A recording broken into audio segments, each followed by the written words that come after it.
오늘의 아침 묵상 주제는 성경이 말하는 기쁨의 삶이란 무엇인가입니다. 성경 말씀은 빌립보서 4장 4절입니다. 주 안에서 항상 기뻐하라. 내가 다시 말하노니 기뻐하라. 아멘. 우리는 성경을 읽을 때 우리가 그동안 살며 익숙해진 생각과 이 가치관으로는 이해가 되지 않는 것들을 많이 접하게 됩니다. 그리고는 성경이 말하는 하나님 나라와 예수 그리스도의 도에 대해서 그냥 경전에 나오는 경구 정도로 넘겨버리고 마는 것이 일반적인 태도입니다. 하지만 그렇게 해서는 구원받아 예수 그리스도를 따르는 제자로의 성장이 멈추어 버리게 됩니다. 그러면 그저 옛날 살던 세상 방식대로 살게 됩니다. 예배도 드리고 교회 생활을 하지만 여전히 돈, 만몬이 우상이 되어 인생의 가장 최우선 가치가 되고 예수 그리스도의 제자로 사는 삶에 대한 가치는 거리가 멀어지게 되는 것입니다. 그저 자신의 육신적 욕구와 성정에 따라 사는 것입니다. 이러한 상태에 있는 성도들을 향하여 사도 바울이 말하는 고린도전서 3장 1절부터 3절의 말씀을 보겠습니다. 형제들아, 내가 신령한 자를 대함과 같이 너희들에게 말할 수 없어서 육신에 속한 자, 곧 그리스도 안에서 어린아이를 대함과 같이 하노라. 내가 너희를 저주로 먹이고 밥으로 아니하였노니 이는 너희가 감당하지 못하였음이거니와 지금도 못하리라. 너희는 아직도 육신에 속한 자로다. 너희 가운데 시기와 분쟁이 있으니 어찌 육신에 속하여 사람을 따라 행함이 아니리요. 시간이 흘러 이제는 예수를 믿어 신령한 자가 되어야 함에도 여전히 육신에 속한 자 가운데 있어 밥이 아니라 저주로 먹여야 하는 어린아이들과 같다는 것입니다. 여전히 육신적 욕망 가운데 나오는 시기와 분쟁이 있다는 것입니다. 저도 평신도 시절 교회를 섬길 때 분쟁이 있는 경우를 경험한 적이 있었습니다. 대개는 아직 육신에 속한 자가 자신의 주장을 드높이게 됩니다.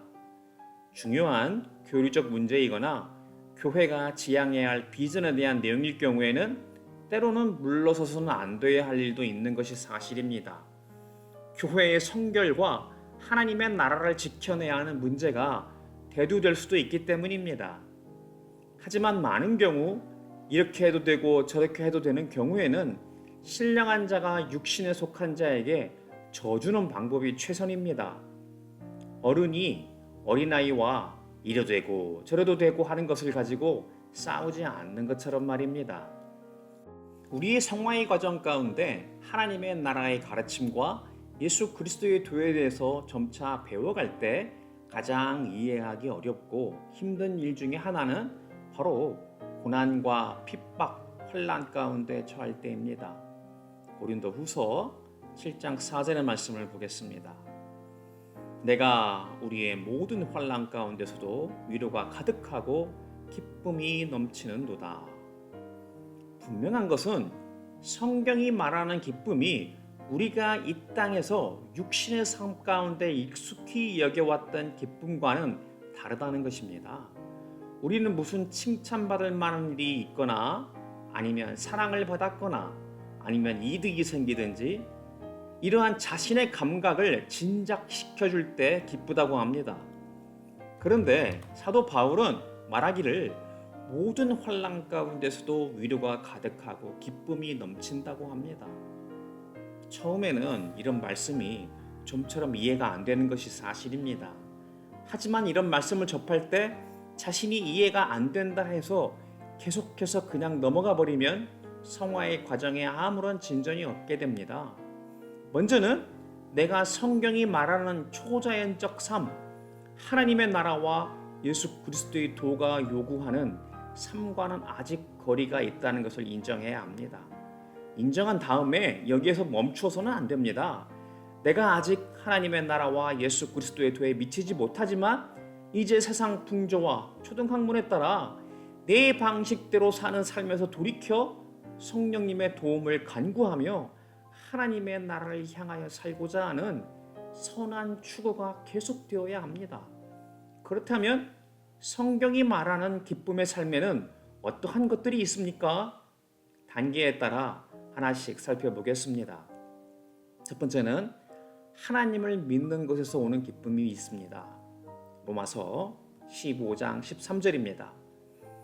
소망의 하나님이 모든 기쁨과 평강을 믿음 안에서 너희에게 충만하게 하사 성령의 능력으로 소망이 넘치게 하시기를 원하노라.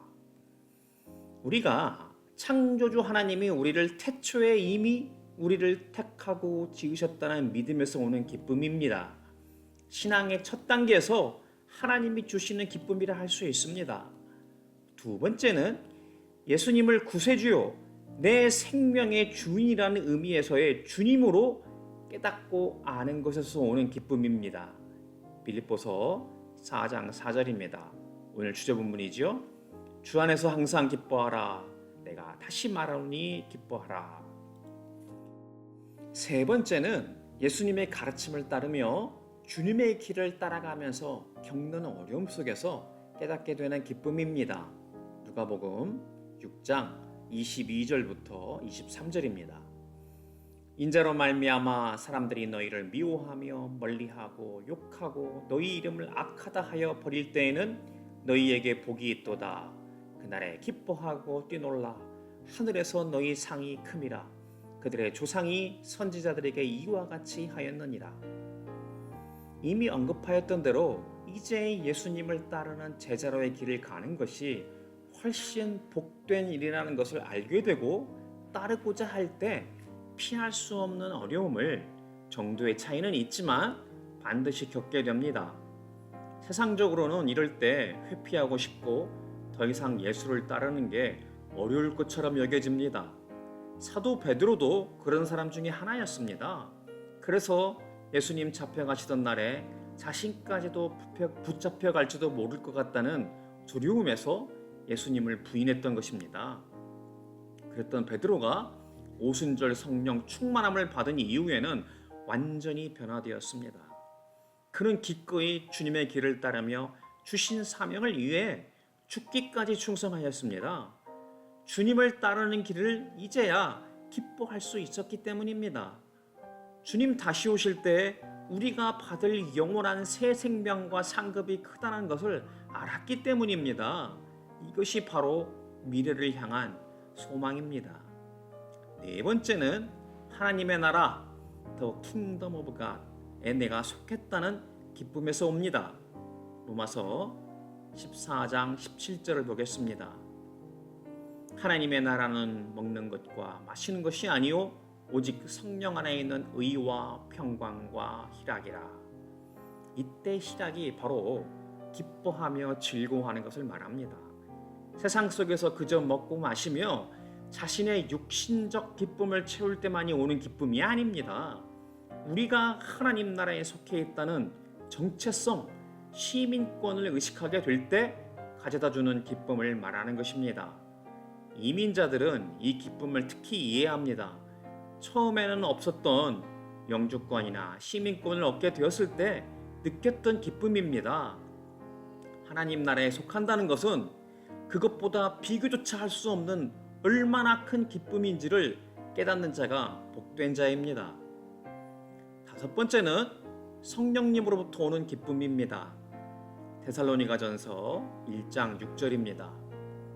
또 너희는 많은 환난 가운데서 성령의 기쁨으로 말씀을 받아 우리와 주를 본받은 자가 되었으니. 성령님께서 하시는 사역 가운데 대표적인 것 중에 하나는 우리를 영적으로 조명하여 주셔서 하나님의 말씀을 깨닫게 하는 것입니다.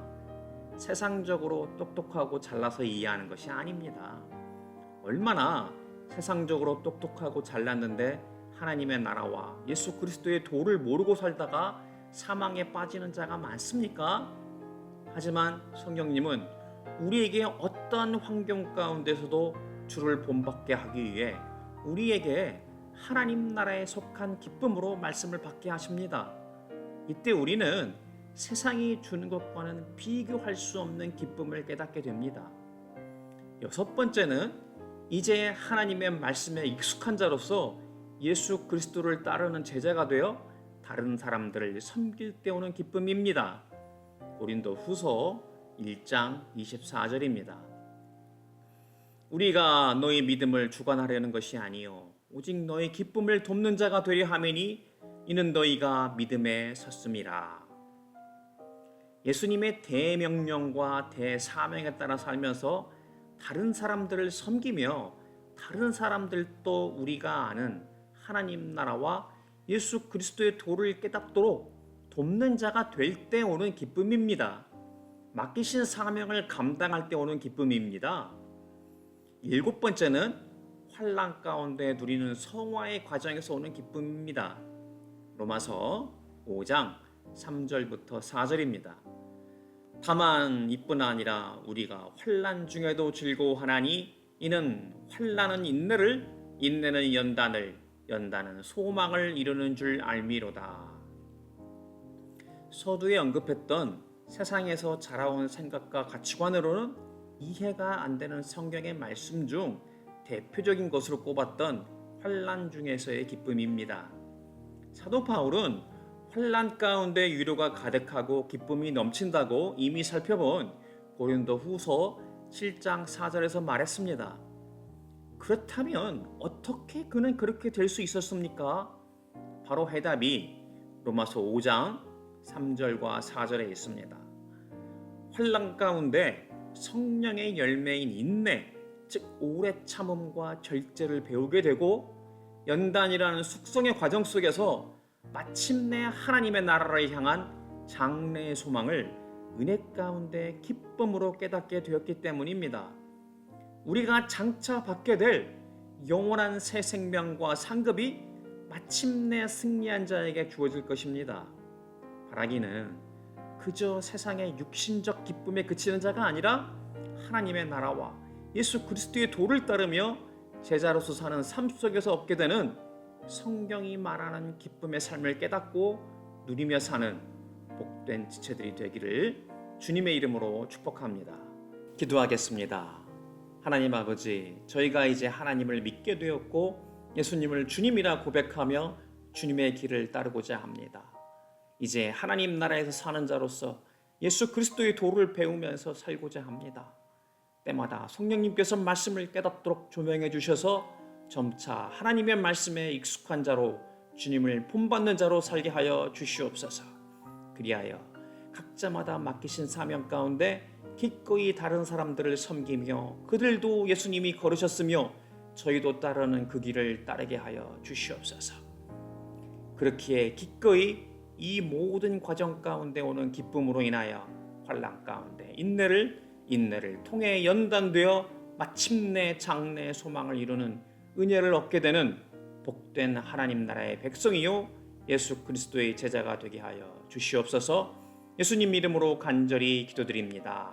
아멘. 오늘도 주신 말씀으로 묵상하며 기도함으로 하루를 시작하고 세상 가운데서 승리하는 삶 살 수 있기를 축복합니다.